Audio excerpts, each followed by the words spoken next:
So good morning, everybody. It's lovely to be here this morning. I did make a few notes. Fortunately, given that he's my boss, a lot of what I say tallies with what Mark says, because otherwise we could be in trouble, couldn't we? Or I could be.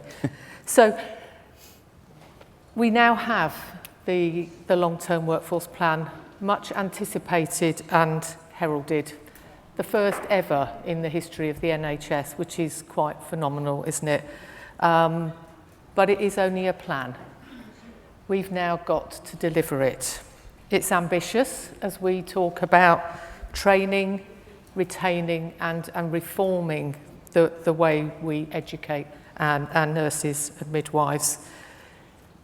We've got a good grounding to start with. We have been working for the last few years on the 50,000 nurse expansion programme. So I think we've got a really good foundation, but this is much, much more ambitious and much bigger and actually needs us all to work together. There is not one organisation that can deliver the ambition within this plan alone. So the 50,000 was definitely a challenge, but we now have this really strong foundation to begin with.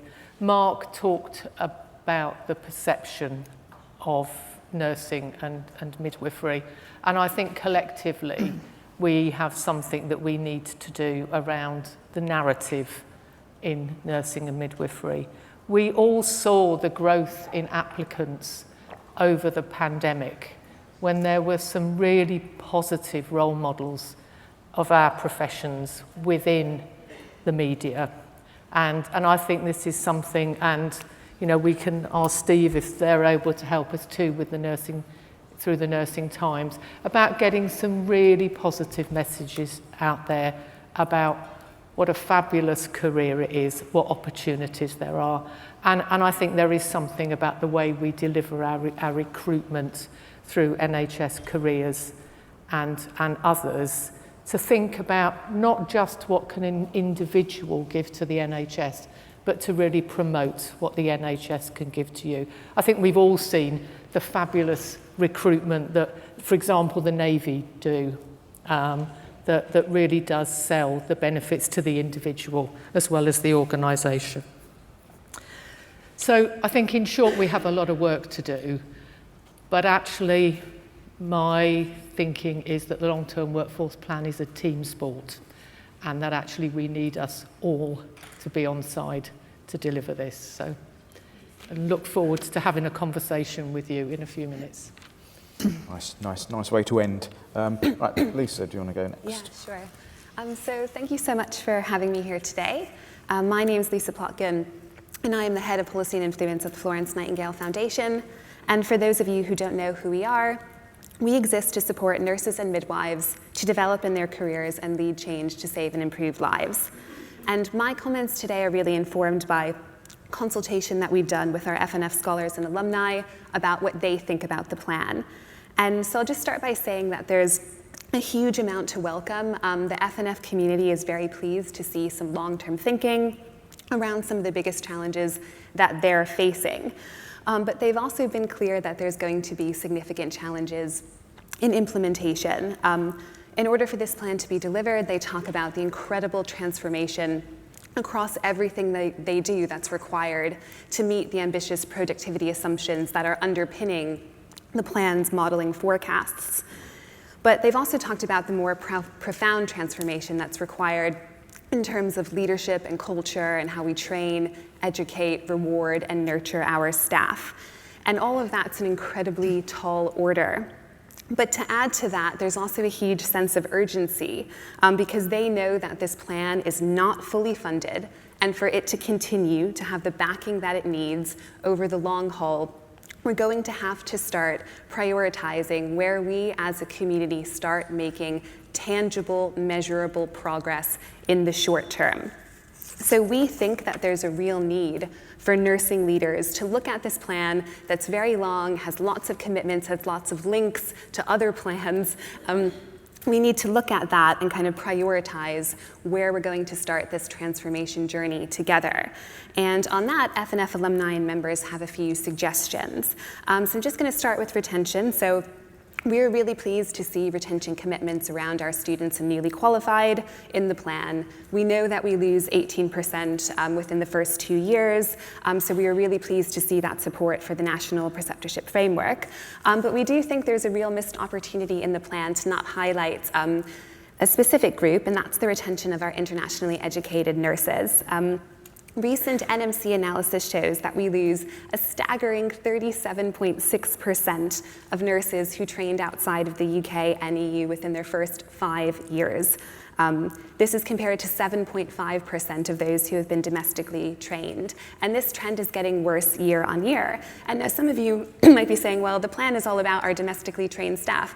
Well, not for nurses, because the plan says that nursing will still rely on our internationally educated colleagues until 2030 at least. So if we're going to make any progress in showing kind of better retention, we have to do something about this very high attrition rate amongst our internationally educated colleagues. And we know, FNF members know that this plan is high level for a reason. I think Amanda Pritchard's forward says that it's a strategy and a direction of travel, and implementation can be, to some extent, left up to ICBs and with the more local autonomy that the whole NHS is moving towards. So I guess it's our plea to say that for ICBs and their workforce plans to please prioritize the retention of your internationally educated colleagues. I think Mark kind of stole my thunder on the second point, which is I was going to make around kind of recruitment. I'll just say what others have already said, that this plan is going to require the recruitment drive of a lifetime. And FNF members are very concerned around unintended consequences of pushing so hard to ratchet up numbers. So nobody wants to see our standards dropping. So that's just something that I think everyone's going to have to kind of work through. And the final point I'll touch on that our members keep saying again and again is around the digital aspirations that kind of underpin the entire plan.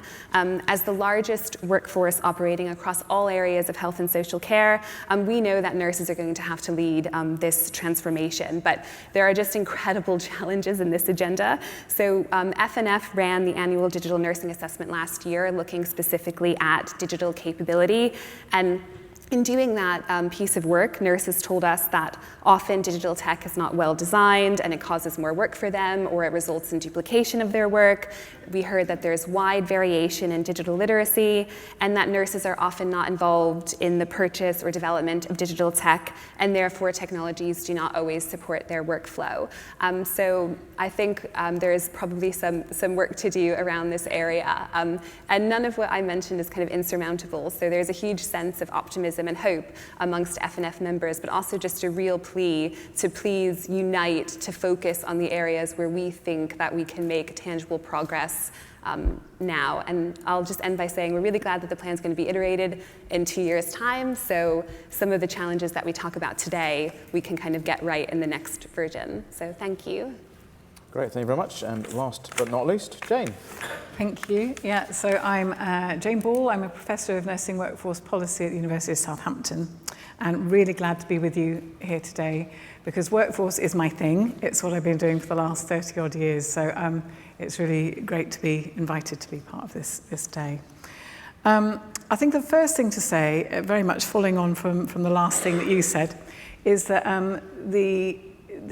it's very much welcome that there is a long-term workforce plan. We've needed it. It's been a long time coming, this long-term workforce plan. I think HEE first said that there was going to be a longer-term plan or a plan back in 2016 as we transitioned then away from having the bursary and so on. So it's been very welcome to have this now in place. And the need for it is very clear. The plan itself makes that very explicit, why we have such a big need for this plan, particularly, I would say, around nursing. Nursing workforce planning has not traditionally in this country been done very well, and we bear the scars of that. So we started from a very, very low base. So there's a real need then for the massive expansion, and it's wonderful to see that vision set out for a really radical expansion of the nursing workforce. And when I say it's a low base and that we need it, it's not simply that we have a large number of vacancies that need filling, but also we have low baseline staffing. So the actual establishments and the amount of nurses we have per head of population is lower than our other countries that are similar to us. So if you want to contrast, say, us to Ireland, Ireland has 15 nurses per 1,000 head of population. In contrast, we have just 9. So as a country, we have not got good numbers of nurses. And that, as I say, is not just about chopping up those vacancies we currently have. For me, this is demonstrating a vision for a radical expansion of the workforce. I could say, why is it that we have that problem? And very quickly, for me, it's symptomatic of the fact that we have not truly valued nursing and the registered nursing workforce. So in 2010, when budgets were tight, we cut by 10%. Most strategic health authorities cut nursing places by 10%. And again, that bore very difficult consequences. And hence, we've allowed this shortage to grow and grow. I say we, maybe it's our government. And subsequently, it's not you people in this room, I would say, that has allowed that shortage to happen. So there's a real need. Secondly, we see then this big increase in domestic supply, which is great to see that vision. Nursing numbers to be roughly doubled, which is extraordinary. The challenge, of course, with achieving those big numbers is how are we going to do it? What will this mean for the university sector? What will this mean for clinical placements, preceptorship, for supervision within NHS contexts? How are we going to grow the capacity of education provision sufficiently to be able to keep up with this vision? So moving on then from some of that how, not only do we need to think about how do we grow the supply, but we also need to think about what we're going to do to improve retention, which is notoriously difficult to make any radical kind of big changes in. On the plus side, as Liz mentioned, the 50,000 more nurses by 2024 target that the government set back in 2019, we're now evaluating that. My colleague Zoe, who's here, we're doing research to look at what that programme has meant. How has this ambition to have 50,000 more nurses been achieved, or how is it trying to be achieved, and what has worked and what hasn't worked? So that research, I think, will be really valuable, because then we can find out not only what's been done and how it's worked, but what investment has it required? So apprenticeships, is it the backfill that's been vital to allow that, and will that continue? In terms of improving retention of existing staff, CPD is improved. Will that level of CPD improvement be sustained, and will investment be there going forwards? And I think there's a real fear that because it's a political target, essentially, because it came from a manifesto pledge, will that commitment be the same ongoing to support the long-term workforce plan, or when the 50,000 target is ended, will that level of investment and commitment be less? How am I doing? I have a few more points. Absolutely great, go for it. Oh, well, thank you. I didn't realise I had quite so much to say. I should know myself better. I always have a lot to say on workforce. So that's the how. And I should just flag that, of course, as you all know, it's not the same everywhere. There are differences geographically in terms of workforce vacancies and challenges, and by specialty, and in particular flagging mental health. And I just want to highlight that mental health has got the highest vacancy level of any specialty. And we're currently with doing a national survey, and if anyone's interested in that, I've been dishing out these postcards, but we're doing this national survey of any nurse working in mental health in the country to better understand what it's like to be a nurse working in mental health, so that we can help address some of those challenges for that particular part of the workforce. These big expansions, the place that has a particularly massive expansion is, of course, the support workforce. And we're talking about, the plan is saying essentially a 5-fold increase in support workers. So 204,000 more support workers in the next 15 years. And talking about an evolving skills mix. So I, as someone who's researched the impact of changing staffing levels and changing skill mix, I'm concerned to make sure that we do that carefully. We know there is no substitute for registered nurses. for a degree-educated registered nurse. You cannot substitute, but very much welcome an augmentation of the workforce. RNs need good support, but that support has to be looked after well. And at the moment, we have big inconsistencies with how our support workforce are trained, what knowledge and skills they have, and how fairly they're paid. So there's a lot to do to make sure that workforce is looked after, and there's not regulation consistently. The only part of the workforce, support workforce, that is regulated is this newest breed, nursing associate. The rest have no regulation in place on a par. So we've got a lot to sort out if we're going to really get the benefit of that increase in the support workforce. And very finally, just to say, because it's a workforce plan, it focuses a lot on what numbers are we going to need. But the numbers are very much focused on supply. How are we going to get more, and how many more do we need? But simply putting them into the labour market, and I say simply, we obviously know it's a massive challenge to put those numbers in, but getting them into the labour market is just a beginning point. How will those people, how do we ensure they're employed? So how does this supply vision translate into an actual raising of staffing numbers and levels in each and every NHS organisation?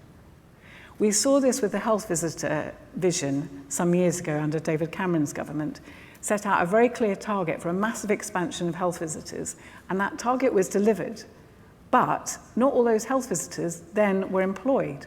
So we've got to think about how do you actually go from trying to flood the market, which is a wonderful, as I say, ambition. How do you go from massively increasing the supply to actually ensuring that trusts have the resources to increase their number of posts and to actually increase staffing on the ground? And that's me done. Great, thank you everybody.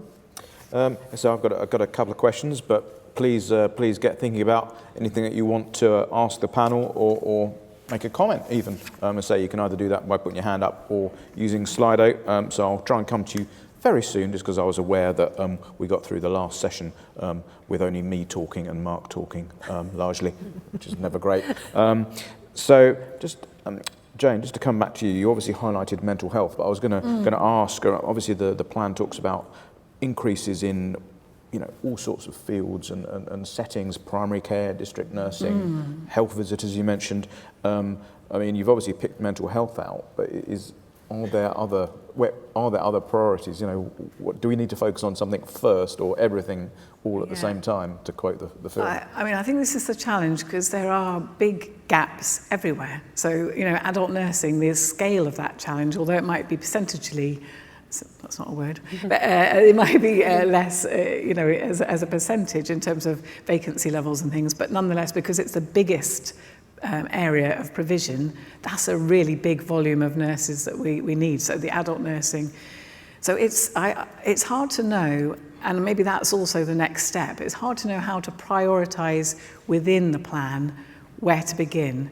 But I suppose the danger always with these things is that if we worry too much about the where to begin, we mustn't then not do anything. So we've got to just start doing something, and probably we have to start doing something in all directions because it's so vast. The ambition is so big. Yeah. Thank you. And Liz, obviously it's kind of sort of your plan, sort of. The retention side of things that we talked about, obviously, that can be difficult, and I think that obviously Mark's raised the bit about eating your own young and all that quote that comes up. I heard it at CNA Summit, I think, last week as well. Obviously, the retention section talks about building a compassionate culture built on civility and equal opportunities and things. I mean, that's a hard nut to crack. How do we to actually change the culture to retain staff? It sounds enormous, doesn't it, when you talk about it like that? But I think each and every one of us has interactions every day that influences the culture and the way it feels to be within an organisation. And I actually think that retention starts with our students. Many of us in this room are providers of placement learning for our student nurses and midwives. And we know that how they're treated as a student makes a huge impact on their decisions around where they want to work later. And talking to students, what they ask for is actually really very simple. They want to be welcomed into a team. They want to be called by their name, not by their student, not called the student. And it really got to me when I heard a number of students say that. And I think that's something we can all address. So it isn't just about them coming and wanting to tick all the boxes on their assessment plan. Actually, they want to be part of the team. And if we start that with our learners, that's going to help us attract into the workforce. And the way students describe they would like to be treated is actually no different to the way any of us would want to be treated, is it? Or the way that we would treat the people that are users of our services. So I think when you say it like that, Steve, it sounds huge. But actually there are things each and every one of us can do every day that can have a positive impact. Thank you. Could I chip in? Absolutely, yeah. Just on that, nurses eat their own young, and I remember hearing that sort of years ago. I really think we have to challenge that. We've got used to saying it, and I think we have to challenge it, because for me, that quote, that idea that nurses eat their own, it becomes a sort of scapegoat, and it becomes a blaming. And actually, nurses and senior nurses are under an extraordinary pressure. And if sometimes that pressure means that you haven't been able to treat your staff, you haven't treated your staff well, or you have become burnt out and you no longer feel able to be compassionate either to your colleagues or to your patients, that is a system problem. And that is a problem that goes back, as I say, when I question, like, well, why have we got this kind of shortage? For me, it's because fundamentally, we've not been investing in and valuing nursing. So I really think we have to stop beating up nurses about the problems in nursing, not asking nurses to be more resilient because the pressures are greater, not saying, oh, you experienced nurses, you eat your own young. We have to kind of challenge what are system problems, and actually the workforce plan in a way does that. It does tackle that system problem of not having enough. So I just throw that out as a bit of a challenge. Lisa, do you want to come in on any of those points before I move to Slido? On that culture point, one of the things that I was most struck by when we were doing our various consultation groups with FNF members about the long-term workforce plan was that the issue of nurses needing more support with managing a kind of multi-generational workforce kind of kept coming up, saying that part of it is these communication issues, or it's different standards, or even people who think that they're being very flexible are suddenly confronted with a new reality of what flexible working is. And so I think we do need to support our kind of nursing leaders more with that aspect of their role. Great, thank you. I was going to ask one question, which has disappeared off the list now. But anyway, there was one about chief nurses on there, I think. So we've had several questions in. Let's do this one about internationally educated nurses. So, do we know the reason why we lose IENs within the first 5 years? Does anyone know about Jane? Well, I'm happy to. One of the things we're looking at within this evaluation of how the N50K, and is that a term that do people use that? Hands up if you know that term, N50K, and it's in your workplace. And then hands up if you don't. Sorry, can you just say that again? Yeah, sorry, I've got a bit of a shush, haven't I? N50K. Have you heard that as a term? No. So it's interesting. So our job is to try and evaluate this thing that gets called by policymakers N50K, which is the shorthand for the 50,000 more registered nurses by 2024. You can see why we need the shorthand. But our challenge is that when we ask people, how is N50K gone? I'm not sure that people know. But anyway, part of that evaluation is looking at international nurses. But just to flag one thing, that perception that international nurses leave in a shorter time frame.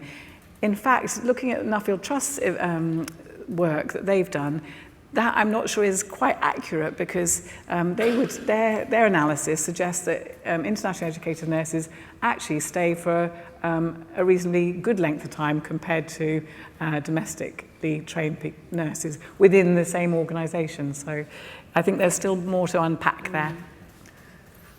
Anybody else want to come in on internationally educated nurses? I mean, I think from our work, so Florence has just completed an online program for our internationally educated nurses and midwives with kind of leadership development. And I think some of the reflections from those participants kind of show just the struggle that they face when they're integrating into an organisation. And one of our scholars working at County Durham and Darlington NHS Trust recently did her Florence QI project all about trying to improve retention amongst both newly qualified and international. So it was kind of, those were the two target groups. And she successfully reduced rates of attrition from 11% to 8% within those two groups, and she did it with kind of this targeted mix of things that we all kind of know about, but she sort of drew them together with this special focus on internationally educated. So what she did was she expanded the Trust's nursing recruitment and onboarding team, and she expanded its preceptorship offer, but critically she developed an accelerated preceptorship scheme, which is specifically for those who are new to the Trust, but not new to nursing, like most internationally educated nurses. So that she found was a really critical component of helping those nurses kind of integrate into the organization. So it's not necessarily that they're having problems kind of integrating into the kind of, you know, the UK, it's the specific organization. And she also provided career coaching and brought in a bespoke leadership program for those groups of people. So it was through that kind of mixed method of targeting those groups that she was able to have success. So I think that can kind of shed some light on some of the challenges that group faces. Absolutely. Yeah. I think first of all, it's important that we acknowledge the amazing richness that our internationally educated nurses bring to our workforce. And as you say, Jane, they're a key part of the workforce plan going forward. There are some amazing examples of organisations that put in incredible support packages in when they recruit internationally to their organisation. And I think we've got to find a way of sharing that.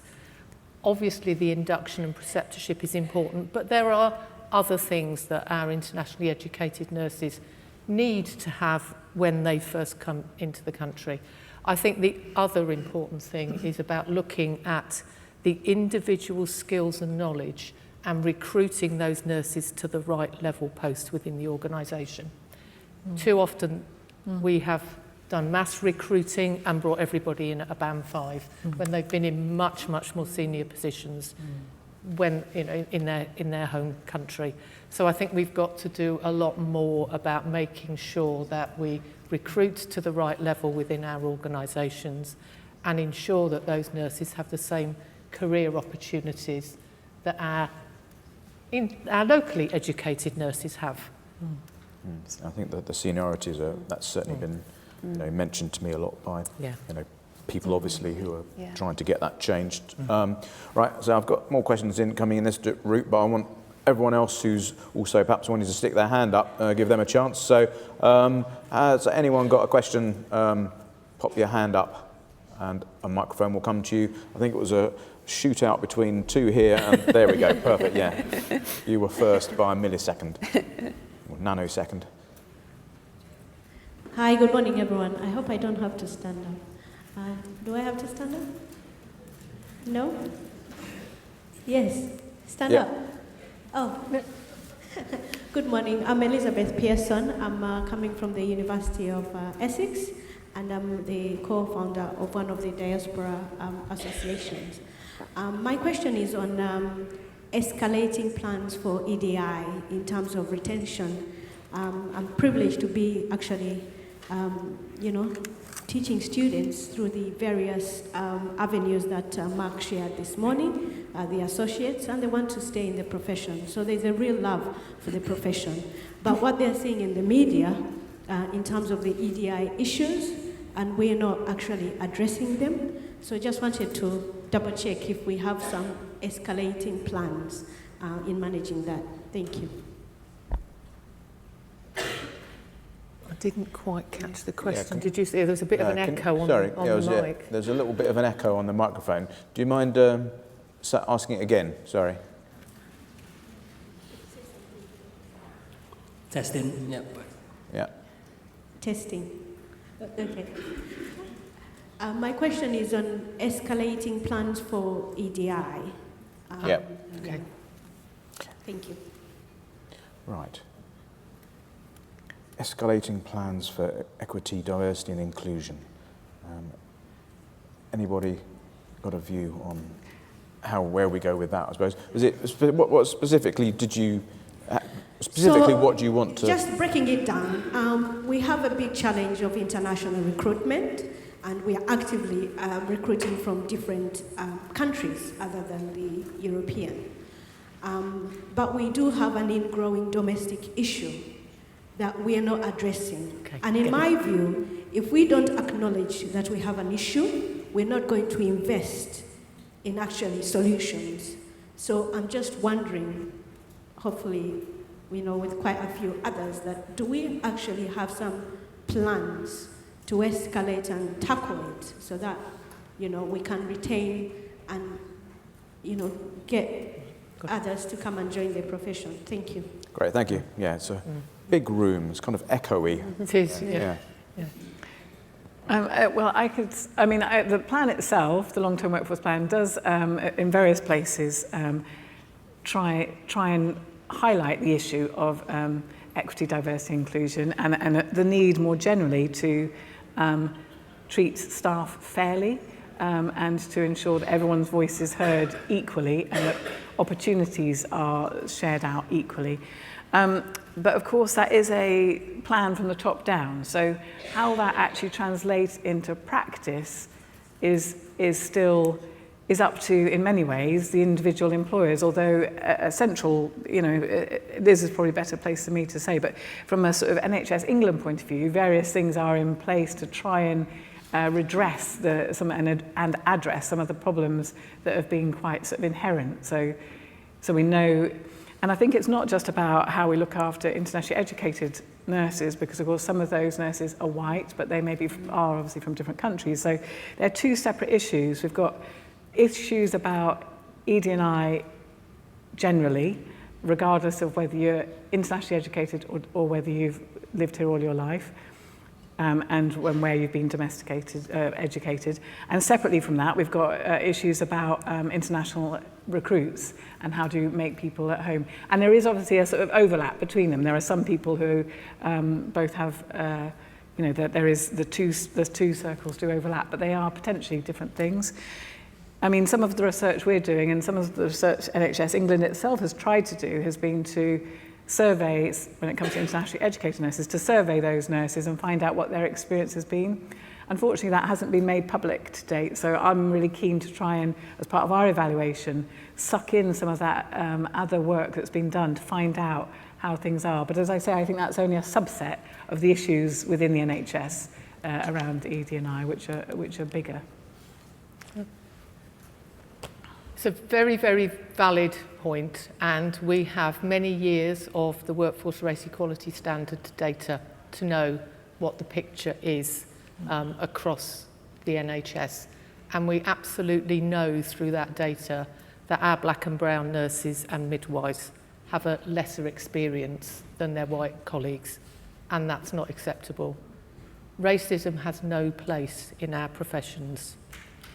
So...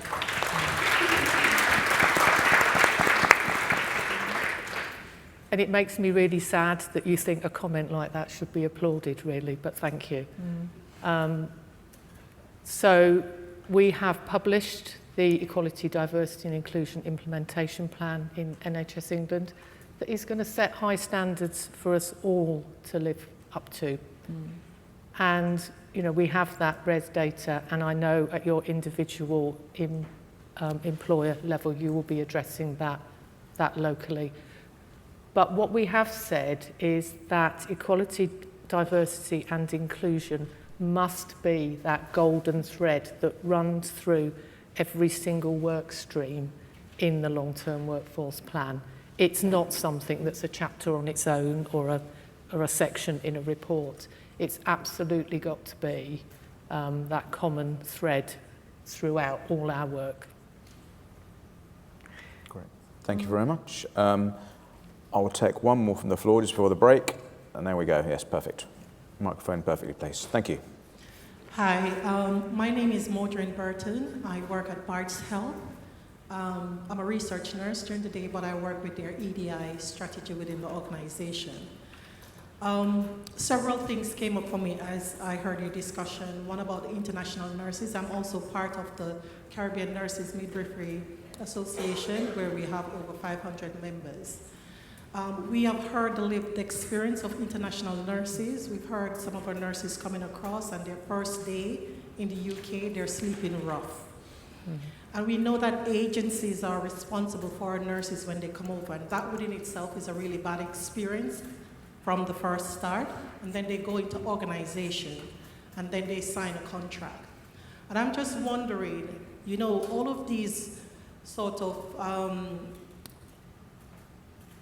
barriers that they put on international nurses, saying that you have to work within an organization for 2 years, 3 years before you're bonded in that sense, before you can move on.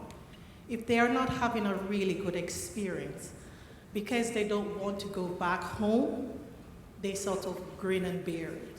And I'm just wondering if we can remove some of those barriers to allow our international nurses to have a much more better experience and be able to move across sites. And I know that comes with its challenges as well, but maybe those can be some of the reasons why we can retain our nurses, because they are going back home.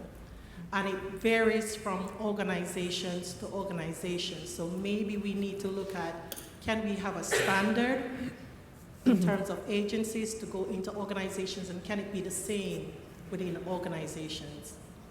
Instead of having one organization coming up with their own plan and strategy, and then that experience is not a good experience, and some organization doing extremely well with our international nurses.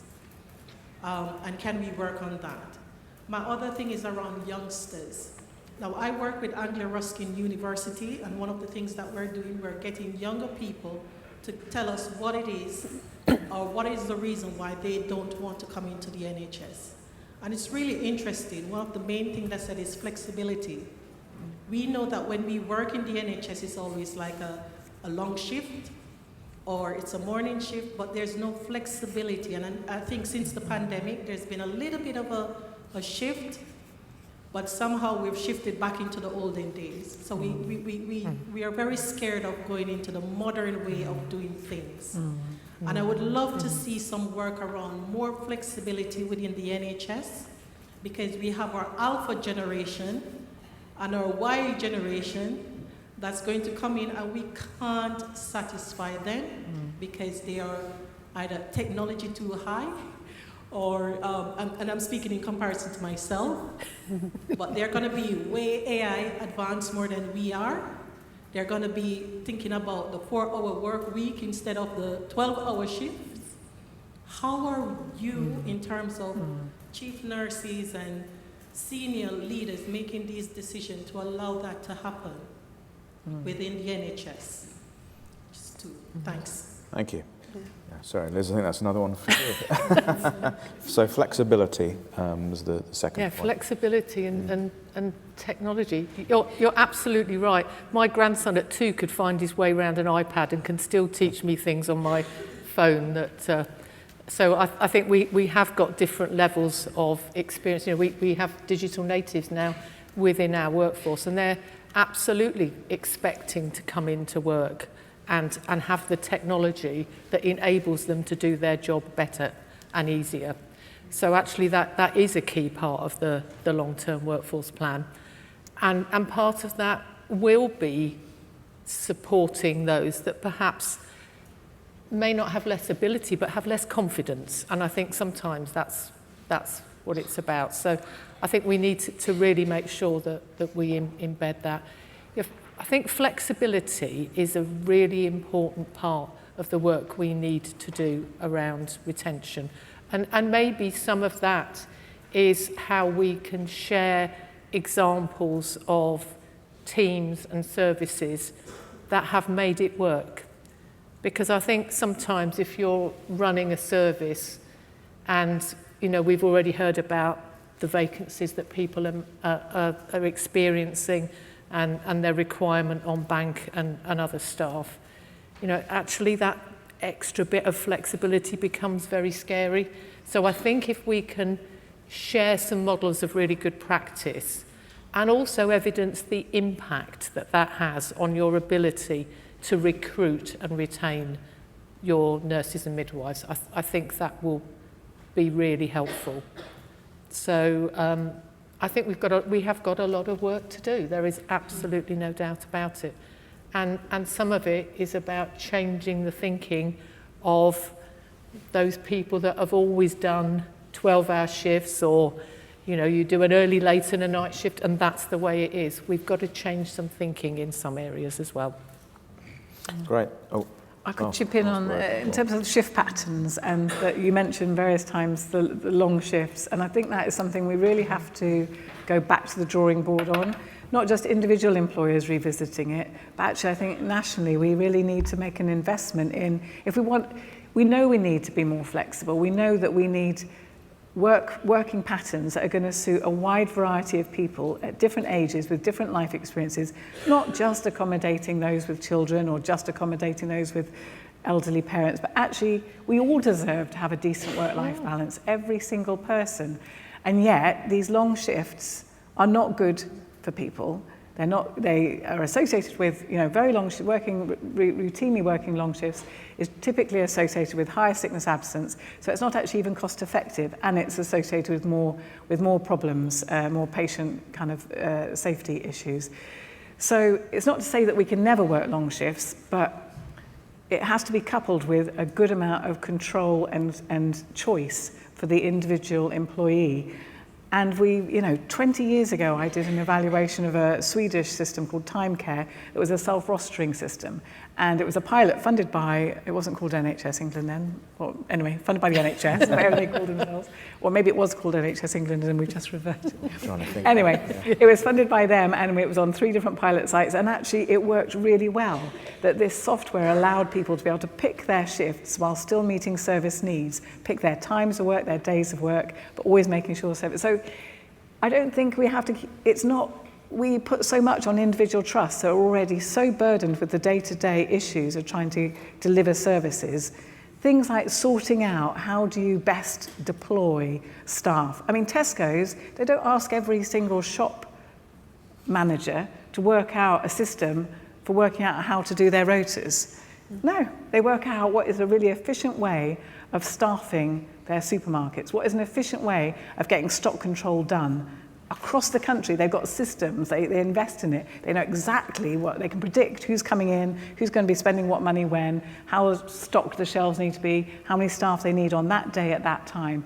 We need to get slick, and it's not individual trusts that need to do that work, because that's wasteful, each trust doing that, trying to solve all of these different problems for themselves. I think we need some national leadership around better deployment, better staffing and better shift patterns. Great, thanks. We're going to have to leave it there. I'm sure we could talk about shifts for a while. But we have sadly run out of time, and it's coffee time now, refreshments, so important stuff. So thank you very much to our panel, Lisa, Lucy and Liz. Jane, in fact.